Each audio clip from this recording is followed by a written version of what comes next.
قل انی امرت ان اعبد اللہ مخلصا لہ الدین، کہہ دیجیے نبی مجھے حکم ہوا ہے کہ میں اللہ کی بندگی کروں، اس کے لیے اپنی اطاعت کو خالص کروں۔ یہاں میں چاہتا ہوں تھوڑی سی وضاحت کروں۔ دیکھیے عبادت کے آپ یوں سمجھیے کہ ایک عبادت کا ظاہر ہے اور ایک عبادت کی اصل حقیقت، پھر یہ کہ ایک اس حقیقت میں بھی ایک روح ہے اور ایک اس کا جسد ہے، ایک اس کے رسومات ہیں۔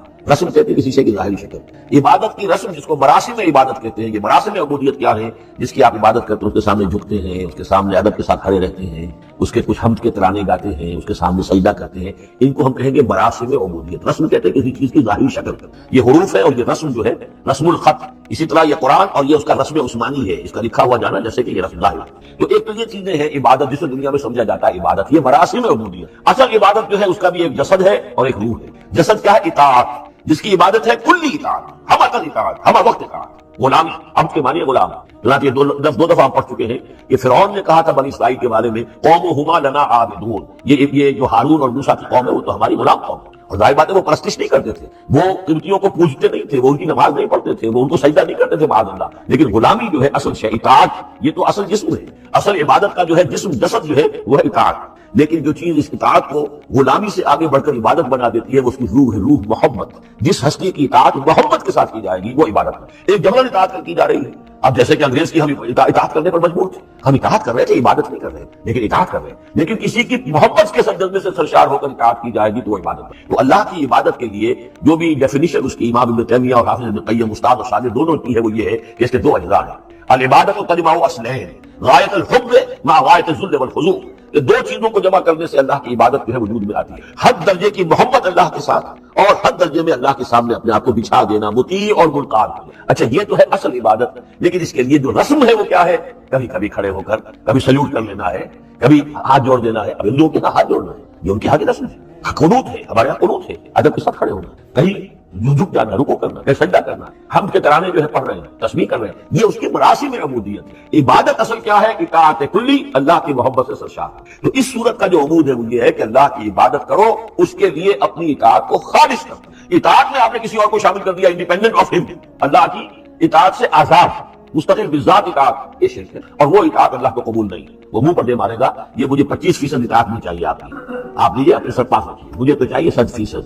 وادخلوا فی السلم کافہ، اور ہم سمجھتے ہیں کہ ہم 5-10% بھی ٹرخا لیں گے اللہ تعالیٰ کو تب بھی ہمیں جنت کو دے ہی دے گا۔ یہی ہے اصل میں ہمارا جو اگر تو دنیا کی زندگی میں گم ہو گئے، جیسے کہ اقبال نے کہا ہے کہ کافی کی یہ پہچان کے آفاق میں گم ہے، اور مومن کی یہ پہچان کہ گم اس میں ہے آفاق۔ دنیا میں رہو، طالب دنیا نہ بنو، طالب عقبہ، طالب آخرت۔ دنیا میں رہو، برتو، استعمال کرو، تمہارے لیے پیدا کیا گیا ہے، برتو، متاع ہے، برتنے کی شے ہے۔ ہاں حلال اور حرام کی پابندیاں سامنے رکھو، باقی برتو۔ مطلوب یہ نہ ہو، مقصود یہ نہ ہو، مطلوب آخرہ ہو۔ انما الدنیا خلقت لکم وانتم خلقتم للآخرہ۔ منزل وہ رہے، مستحضر رہے، سامنے رہے کہ میں تو اجنبی ہوں، یہاں یہ میرا وطن نہیں ہے۔ اب دنیا صرف المومن وجنت الکافر، جیسے کسی پرندے کو کسی پنجرے میں بند کر دیا گیا ہو، اس طرح ہمیں اس دنیا میں بھیج دیا گیا، اللہ کی مرضی ہے بھیجا ہے۔ جب تک وہ چاہتا رہے گا یہاں، لیکن ہمارا دل یہاں نہیں لگے گا۔ بازار سے گزرا ہوں، خریدار نہیں ہوں، طالب دنیا، تب تو یہ کوئی دھوکے کا سودا نہیں، پتن نہیں، بالکل نہیں۔ حضور نے خود فرمایا مجھے تمہاری دنیا میں سے فلاں فلاں چیزیں بہت پسند ہیں، کس قدر ریئلسٹک ہیں۔ آپ نے عورتوں کے بارے میں فرمایا مجھے اس دنیا سے پسند ہے عورت، کوئی تصنع اور کوئی بھی تکلف اور کوئی خلاف فطرت بات نہیں کی محمد رسول اللہ صلی اللہ علیہ وسلم۔ آنکھوں کی جنت میری نماز میں ہے، مجھے خوشبو پسند ہے، عورت کی طرف بھی آپ کا رجحان تھا۔ قرآن مجید میں آتا ہے نبی ہم اب کوئی اور نکاح نہیں کریں گے، وَلَوْ أَعْجَبَتْكَ حُسْنُهُنَّ، چاہے ان کا حسن جو ہے وہ آپ کو اچھا لگے، اب تو اجازت نہیں ہے مزید، بس فل اسٹاپ، جتنے نکاح ہو چکے ہو چکے۔ یہ دنیا کو حضور نے صلی اللہ علیہ وسلم دنیا پر سوار رہو، دنیا کو اپنے اوپر سوار نہ ہونے دو، بس بات صرف یہ۔ کافر کی یہ پہچان کہ آفاق میں گم ہے۔ اسی لیے سورہ کہف کا ایک مرکزی مضمون ہے، پہلے رکوع میں بات آتی ہے اِنَّا جَعَلْنَا مَا عَلَى الْأَرْضِ زِینَةً لَهَا لِنَبْلُوَهُمْ أَيُّهُمْ أَحْسَنُ عَمَلًا۔ ہم نے اس دنیا پر جو کچھ ہے، اسکائی اسکریپرز بن گئے ہمارے زمانے میں، اور یہ شاندار بلڈنگ ہے، یہ کچھ ہے، ہم نے زینت اور زیبائش اور آرائش بنا دیا ہے تاکہ آزمائیں، انہی کے حسن کا شکار ہو جاتے ہو اور ان کے پرستار بن کر رہ جاتے ہو۔ رخ روشن کے آگے شمع رکھ کر وہ یہ کہتے ہیں ادھر جاتا ہے دیکھیں یا ادھر پروانہ آتا ہے، پھر بھی اللہ ہی کے عاشق بنے رہو، اللہ ہی سے محبت کرو، کامیاب ہو گئے۔ دنیا کو برتو، اگر دنیا یہ عروس ہزار داماد جو ہے اگر کہیں یہ محبوبہ بن گئی۔ اچھا دیکھیے اس سورہ حدید میں اب یہ دنیا کی حقیقت کو اس طرح بیان کر کے دو نتیجے جو اس سے نکلتے ہیں ان کو الگ الگ بیان کر دیا۔ ایک نتیجہ جو میں بیان کر چکا رحمانیت ترک دنیا، اس کی نفی کرتے ہوئے فرمایا وَلَقَدْ أَرْسَلْنَا نُوحًا وَإِبْرَاهِيمَ وَجَعَلْنَا فِي ذُرِّيَّتِهِمَا النُّبُوَّةَ وَالْكِتَابَ فَمِنْهُمْ مُهْتَدٍ وَكَثِيرٌ مِنْهُمْ فَاسِقُونَ۔ ثم قفینا علی آثارہم برسلنا وقفینا بعیسی ابن مریم وآتیناہ الانجیل وجعلنا فی قلوب الذین اتبعوہ رأفۃ ورحمہ والرہبانیۃ ابتدعوها ما کتبناها علیہم۔ اصل مضمون یہ تھا جس کے لیے تمہید اتنی لمبی باندھی، ہم نے نوح کو بھیجا، ابراہیم کو بھیجا، ان کی اولاد میں ہی نبوت اور کتاب رکھ دی، پھر ان کے نقش قدم پر ہم نے اٹھایا عیسیٰ ابن مریم کو، انہیں انجیل دی، اور جو لوگ ان پر ایمان لائے ان کے دلوں میں رحمت اور رافت کے جذبات پیدا کرتے، انسانی ہمدردی۔ حضرت عیسیٰ کا جو اپنا مزاج تھا، ظاہر بات ہے کہ آپ کے حواریین اور آپ پر ایمان لانے والوں میں اسی کا ایک عکس پیدا ہونا، لہذا وہ ایک خاص کیفیت، لیکن فرمایا ایک شے کیوں انہوں نے بدعت کے طور پر ایجاد کر لیا، وَرَهْبَانِيَّةً ابْتَدَعُوهَا مَا كَتَبْنَاهَا عَلَيْهِمْ، رہبانیت کی انہوں نے بدعت ایجاد کر دی، یہ انہوں نے کی ہے، ہم نے یہ ان پر فرض نہیں کی۔ یہ ہے وہ منفی نتیجہ، گریس، خانقاہوں میں جا کر بیٹھ جاؤ، موناسٹسزم، تجرد کی زندگی گزارو، نتیجہ اس کا کیا نکلتا ہے کہ بظاہر راہب اور راہبائیں رہ رہی ہیں اور رہ رہے ہیں، اور اندر جو حرام کاری کے بازار چل رہے ہیں، اور تہخانوں کے اندر حرامی بچوں کی قبروں کی قبرستان بنے۔ ہسٹری آف کرسچین موناسٹسزم پر کتابیں پڑھ لیجیے، خود انہوں نے اپنے سارے جو ہیں بخیے اجیڑ کے خود رکھ دیے۔ یہ رہبانیت کے اسلام کا راستہ نہیں ہے۔ احادیث کے حوالے سے میں آپ کے سامنے پہلے بیان کر چکا ہوں، میں بعد میں تھوڑا سا عرض کروں گا کہ ہمارے ہاں بھی یہ رسم کیوں آئی اور کیسے آئی۔ الحمدللہ اس درجے میں نہیں آئی جس درجے میں کہ کرسچینٹی میں آئی ہے، الحمدللہ ثم الحمدللہ، لیکن کسی درجے میں اگر آئی ہے تو کیوں آئی ہے یہ میں بعد میں عرض کروں گا۔ لیکن اس کا بل حیات دنیا الا متاع الغرور کا دوسرا نتیجہ کیا ہے؟ پہلا نتیجہ تھا گریز کا، پسپائی کا، فرار کا، معاشرے سے نکل بھاگنے کا، تاکہ معاشرے میں اشرار کھل کھیلے جو چاہے کرے۔ ایک راستہ یہ ہے، ترک دنیا کے معنی ہے ترک لذات دنیا، آسائشوں کو ترک کرنا، سختیاں جھیلنا، کس لیے؟ تاکہ دنیا سے ظلم کا خاتمہ، باطل کے کا تختہ ور دیا جائے، ظلم کا استحصال۔ ظاہر بات ہے ظالم آسانی سے ظلم نہیں چھوڑے گا، ایکسپلائٹر بعد و نصیحت سے ہم ایکسپلائٹیشن سے باز نہیں آئے گا۔ شاذ ہوتے ہیں اس طبقے کے اندر بھی یقیناً کچھ سلیم الفطرت لوگ ہوتے ہیں، جیسے طبقہ اشرافیہ سے تھے حضرت ابوبکر رضی اللہ تعالیٰ عنہ، سلیم الفطرت انسان تھے، وہ کوئی غلاموں کے طبقے سے تو نہیں تھے، کوئی فقراء کے مساکین کے طبقے میں سے نہیں تھے، اونچے طبقے میں سے تھے، عشرہ مبشرہ اکثر و بیشتر اس طبقے سے تھے۔ لیکن بائی انداز وہ جو طبقہ ہوتا ہے، یا تو وہ اپنے جبر اور استبداد کا تخت جو ہے جما کر بیٹھا ہوا لوگوں کی گردنوں کے اوپر، پولیٹیکل ڈپریشن ہے، یا اکنامک ایکسپلائٹیشن ہے، استحصال، محنت لوگ کرے کھائیں گے، ہم عیش ہم کریں گے، محنت کسان کرے جا کے کھیت میں، ہم لے آئیں گے اپنا حصہ عیش کر، یا کوئی سوشل ڈسکریمنیشن ہے، یہ اونچا ہے یہ نیچا ہے، یہ تو پیدا ہی ہوا ہے شودر، یہ اس سے نکل ہی نہیں سکتا، اور یہ پیدا ہوا برہمن، یہ تو اونچا ہے۔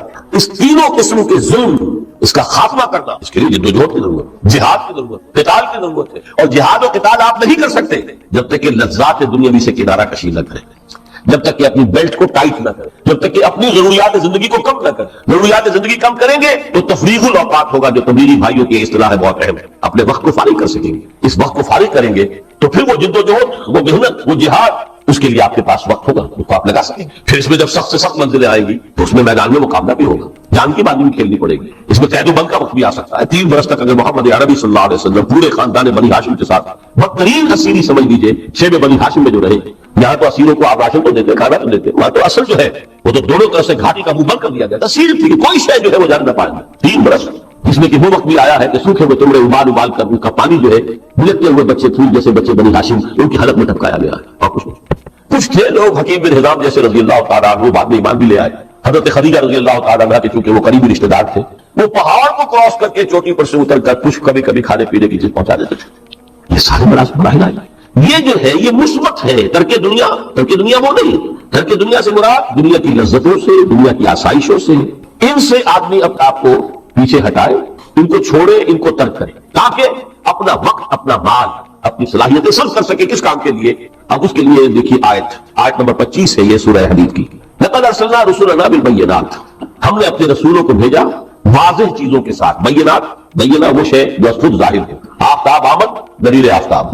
جب سورج طلوع ہو گیا وہ خود اپنے وجود پر دلیل ہے، اس کے لیے کسی اور اضافی دلیل کی ضرورت نہیں کہ سورج موجود ہے، وہ تو ہے، سب کو نظر آ رہا ہے۔ تو بینات سے مراد معجزے بھی ہے، اور وہ تعلیم جو ہے بنیادی دین کی کہ جو فطرت انسانی کی جانی پہچانی ہوئی شے، دونوں پر اس کا اطلاق ہو جائے گا۔ لقد ارسلنا رسلنا بالبینات وانزلنا معهم الکتاب والمیزان، اور ہم نے ان کے ساتھ کتاب اتاری، میزان اتاری۔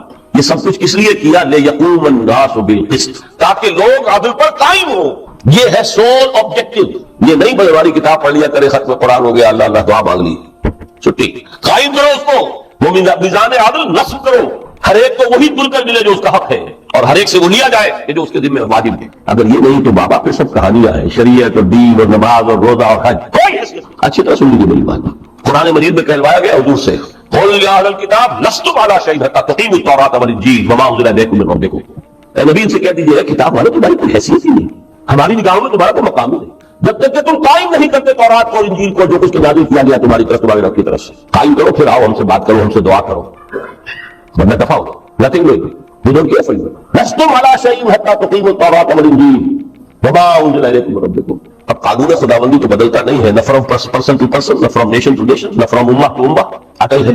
ولن تجد لسنت اللہ تبدیلا ولن تجد لسنت اللہ تحویلا، سنت اللہ تو ایک ہے۔ اب اس آیت کو ذرا پڑھیے، قل یا اہل القرآن لستم علی شیء حتی تقیموا القرآن وما انزل الیکم من ربکم، کہہ دو اے محمد کہ اے قرآن والو تمہاری کوئی حیثیت نہیں ہے ہمارے ساتھ جب تک کہ تم قرآن کو قائم پڑھ لو اور اس کے قرات کے مقابلے منعقد کرا لو اور سونے کے تاروں سے اسے لکھ لو اور اس کو جو چاہو کر لو، کوئی حیثیت نہیں۔ قائم کرو اس قرآن کو، اس کے نظام کو، اس کے قانون کو، جو حضرت ابوبکر نے فرمایا تھا، پہلا خطبہ جو دیا ہے آپ بیعت خلافت کے بعد، تم میں ہر قوی میرے نزدیک ضعیف ہوگا جب تک کہ اس سے حق وصول نہ کر لوں، اور ہر ضعیف قوی ہوگا جب تک کہ اسے اس کا حق دلا۔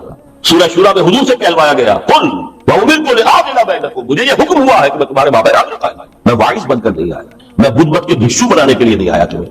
ہاں انقلابی عمل میں ایک مرحلہ آتا ہے، بدھ مت کے بھکشو بننا پڑتا ہے کچھ عرصے کے لیے، تیاری کا مرحلہ، وہ میں ابھی بعد میں ذرا بیان کر دوں، لیکن مستقل نہیں ہے یہ بدھ مت کے بھکشو۔ یہ بدماش جس طرح چاہے کھل کھیلے، ظالم جس طرح چاہے لوگوں پر ظلم کرتے رہے، تشدد اور جبر کا جس طرح سے چاہے معاملہ کرے، استحصالی نظام جس طرح ہوتا ہے چلتا رہے۔ شاہ ولی اللہ دہلوی رحمۃ اللہ علیہ کے الفاظ میں، انسانوں کی عظیم اکثریت ڈھور ڈنگر بن جائے، صبح سے لے کے شام تک کمر توڑ دینے والی مشقت کے بعد بمشکل میں روٹی روٹی ملتی ہو، اس کا کبھی خیال اسے اللہ کا آئے گا؟ کبھی اللہ سے لو لگا سکے گا؟ دنیا نے تیری یاد سے بیگانہ کر دیا تو اس سے بھی دل فریب ہے غم روزگار کے۔ اس لیے حضور نے فرمایا کاد الفقر و یکون کفرا، یہ فقر جو ہے یہ تو انسان کو کفر تک پہنچتا ہے، عادل قائم کرو۔ تو دیکھیے یہ آیت انتہائی گمبھیر آیت ہے قرآن مجید کی سورہ حدید کی، جس طرح وہ آیت متاع الغرور والی جس شان کے ساتھ سورہ حدید میں آئی ہے، اعلموا انما الحیاۃ الدنیا لعب ولہو وزینۃ وتفاخر بینکم وتکاثر فی الاموال والاولاد کمثل غیث اعجب الکفار نباتہ ثم یہیج فتراہ مصفرا ثم یکون حطاما وفی الآخرۃ عذاب شدید ومغفرۃ من اللہ ورضوان وما الحیاۃ الدنیا الا متاع الغرور۔ لیکن اس کا نتیجہ کیا نکلنا چاہیے؟ لقد ارسلنا رسلنا بالبینات وانزلنا معهم الکتاب والمیزان لیقوم الناس بالقسط۔ Now prepare for the shock۔ میرے نزدیک میرے علم کی حد تک شاید دنیا کی کوئی انقلابی کتاب نہ ہو جس نے اس قدر اڑیا طور پر کھل کر یہ کہا ہو کہ ظالموں کی سرکوبی کرو، کچلو ان کے ساتھ۔ وانزلنا الحدید، ہم نے لوہا بھی اتارا ہے۔ ایک وقت آتا ہے ظلم نہیں ختم ہوتا جب تک کہ لوہے کی طاقت ہاتھ میں نہ ہو۔ وانزلنا الحدید، ہم نے صرف کتاب ہی نہیں اتاری ہے، لوہا بھی اتارا ہے۔ فیہ باس شدید، اس میں جنگ کی صلاحیت ہے۔ ومنافع للناس، لوگوں کے لیے کچھ اور منفعتیں بھی ہیں، کوئی توا پرات چمٹا یہ بھی بنا لو، ٹھیک ہے، لیکن اصلاح کے وانزلنا الحدید، اسی تو سورہ حدید کا نام حدید ہے۔ فیہ باس شدید ومنافع للناس ولیعلم اللہ من ینصرہ ورسلہ بالغیب، اللہ دیکھنا چاہتا ہے کون ہے اس کے وفادار بندے، تو اس لوہے کی